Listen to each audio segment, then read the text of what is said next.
Oke teman-teman, jumpa lagi di channel Ahmad Hilmi Yusuf. Jadi begini, saya menemukan satu video ya yang menimbulkan pertanyaan besar pada diri saya. Jadi semalam saya lagi buka YouTube ya, kemudian keluar di beranda salah satu video dari kanal YouTube Kaltara TV yang berjudul Pasca TKI dihina dan diusir, Malaysia kini diambang kehancuran ekonomi serius. Kaltara TV ya. Sebelum saya mengajukan pertanyaan-pertanyaan, saya ingin menampilkan video yang saya maksud dulu. Silahkan disimak.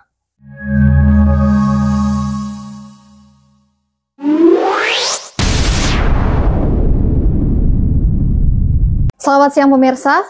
Saudara bangsa Malaysia yang dulu suka merendahkan dan menghina TKI yang bekerja di negaranya, kini berbalik mengemis ke pemerintah Indonesia agar TKI yang diusir dari negaranya dikembalikan ke Malaysia untuk mengisi berbagai sektor pekerjaan dan dunia usaha maupun pertokoan dan perhotelan di negara tetangga itu.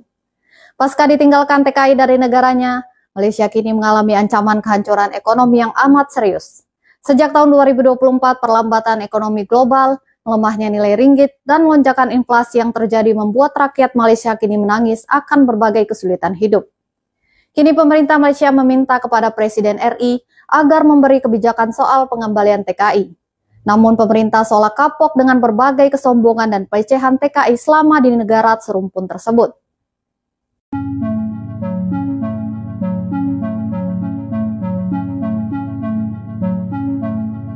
Kita akan menghadapi kekurangan makanan. Menggantikan beras.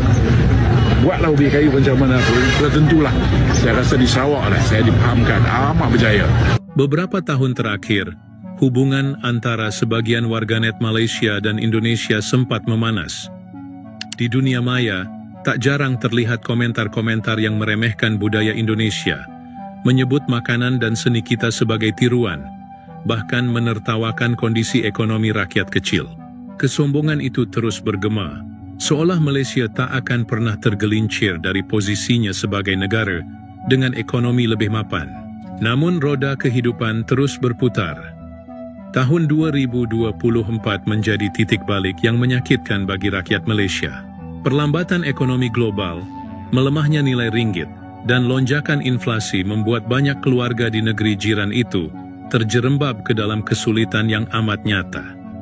Dari kota besar hingga kampung kecil, jeritan lapar mulai menggema. Menurut laporan Department of Statistics Malaysia, pada akhir 2024 tingkat inflasi makanan di Malaysia mencapai 6,3%, yang menjadi yang tertinggi dalam satu dekade terakhir.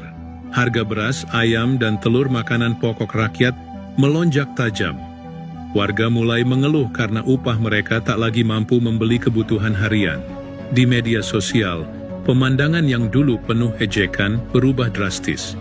Beredar video warga Malaysia menangis saat melihat rak supermarket kosong atau harus antre berjam-jam untuk membeli minyak goreng bersubsidi. Bukan lagi hinaan pada tetangga, melainkan curahan duka dan doa minta pertolongan. Banyak restoran kecil terpaksa gulung tikar karena tak sanggup menanggung biaya bahan baku yang terus meningkat. Seorang pemilik warung di Johor Bahru mengaku dalam wawancara dengan The Star bahwa penghasilannya turun 70% dalam 6 bulan terakhir. Kami bahkan tidak bisa makan seperti biasa, apalagi berjualan, keluhnya. Ironisnya, dulu ada suara-suara lantang dari sebagian masyarakat Malaysia yang meremehkan TKI, menyebut mereka tidak layak, dan menertawakan kerja keras mereka di sektor informal. Kini, banyak warga Malaysia yang justru melamar kerja ke Singapura untuk pekerjaan yang sama menjadi buruh kasar dan penjaga toko demi menyambung hidup. Kondisi ini mengubah cara pandang banyak orang.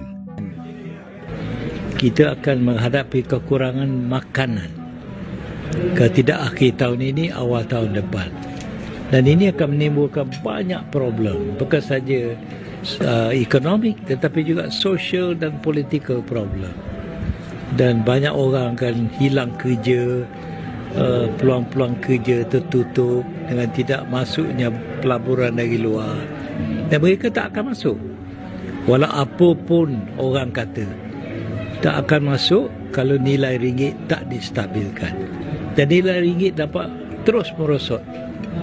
Sekarang ini sudah jatuh lebih daripada apa yang saya ramal 5-6 bulan dulu.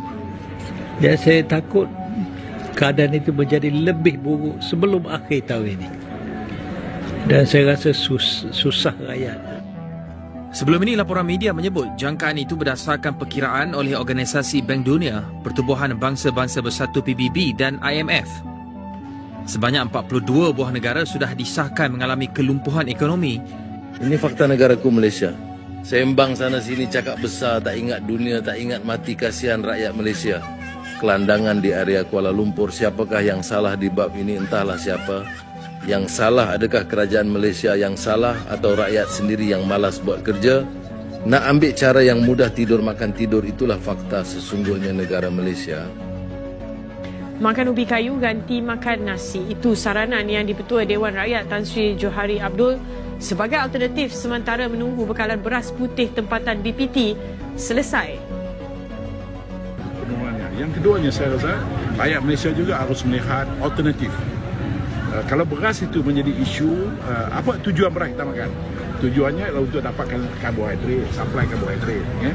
Saya merasakan bahawa ada tak alternatif karbohidrat lain sementara isu beras yang dapat kita ni.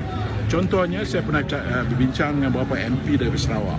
Banyak MP Sarawak yang menanam ubi kayu, tahu saya. Di ubi kayu ini digunakan untuk suplemen sebab ubi kayu ni khasiat dia memang hebat.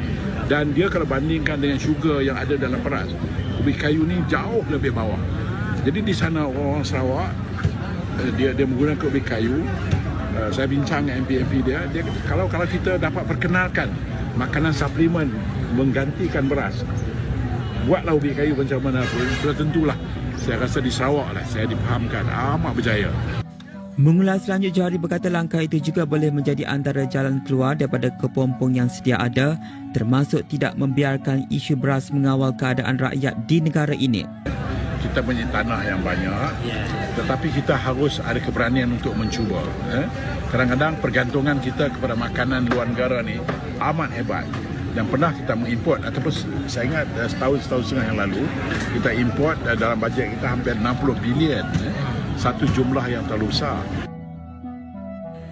Hari ini, satu perkara yang pelik berlaku. Beras tempatan hilang dari pasaran. Sedangkan negara mengeluarkan sebanyak 62% makanan ruji ini. Tidak sampai 30% diimport. Pastinya, ia melibatkan kartel yang mengawal pasaran beras tempatan. Ia dipahamkan. Banyak beras-beras tempatan hanya ditukar kampitnya kepada beras import. Mereka membuat keuntungan yang tinggi seperti ini. Yang kedua, beras tempatan dicampur dengan beras import dan dijual sebagai beras import.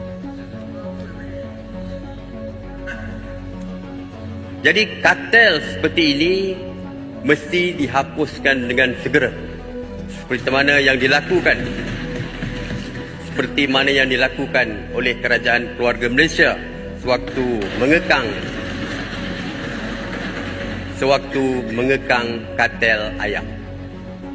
Semasa mesyuarat nakol pada 31 Januari 2022, kerajaan ketika itu mengarahkan Suruhanjaya Persaingan Malaysia atau MYCC menjalankan siasatan terhadap kartel-kartel yang menguasai pasaran ayam. Oleh itu, pada 22 Disember 2023, MYCC mengenakan denda sebanyak 415 juta terhadap 5 syarikat kerana membentuk kartel makanan ayam untuk menetapkan harga. Inilah golongan rakus yang mengambil keuntungan dengan menindas golongan yang memerlukan. Dalam perkembangan berkaitan, Malaysia berupaya mendepani sebarang krisis ekonomi yang mungkin timbul. Ia susulan kebimbangan langkah terbaru tarif balas Amerika akan cetuskan perang perdagangan global. Menteri Kewangan II, Datuk Seri Amir Hamzah Azizan berkata, asas negara disokong perbelanjaan penggunaan yang kukuh seperti program sumbangan tunai ramah serta aliran masuk pelaburan portfolio asing ke pasaran bon telah meneguhkan kedudukan ekonomi negara menghadapi ketidaktentuan ekonomi global. Jelas beliau, Malaysia juga sentiasa mempelbagaikan pasaran ekspornya dan prospek ekonomi negara amat memberangsangkan. Dalam masa sama, keluaran dalam negara kasar Malaysia terus kekal kukuh disokong aktiviti rancak sektor pembinaan dan pembuatan yang berterusan serta aliran masuk pelaburan langsung asing FDI.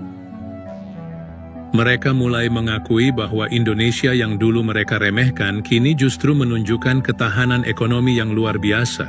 Pertumbuhan PDB Indonesia tetap positif di angka 5,1%, dan cadangan beras nasional terjaga stabil berkat program ketahanan pangan. Sementara itu, Malaysia menghadapi tantangan serius dalam produksi pangan. Lahan pertanian semakin sempit, berganti menjadi kawasan properti. Ketergantungan pada impor bahan makanan membuat negeri itu rapuh menghadapi gejolak harga dunia.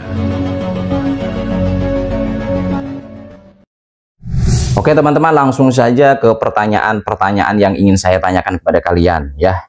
Dari judulnya, pasca TKI dihina dan diusir, Malaysia kini diambang kehancuran ekonomi yang serius.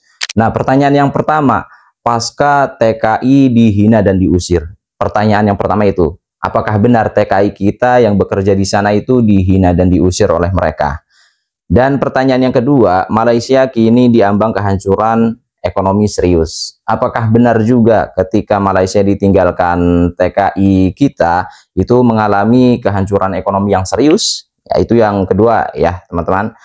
Kemudian selain pekerja Indonesia yang ada di sana, kan banyak juga warga negara Bangladesh yang bekerja di sana, yang berniaga, yang berdagang di sana. Selain itu, ada juga warga negara Cina, warga negara India, ya, cukup banyak yang bekerja atau berniaga di sana. Apakah memang benar ketika Malaysia ditinggal TKI kita itu mengalami kehancuran ekonomi yang serius? Berarti kalau memang iya, kalau memang benar, berarti TKI kita itu memiliki peran, memiliki jasa yang sangat luar biasa.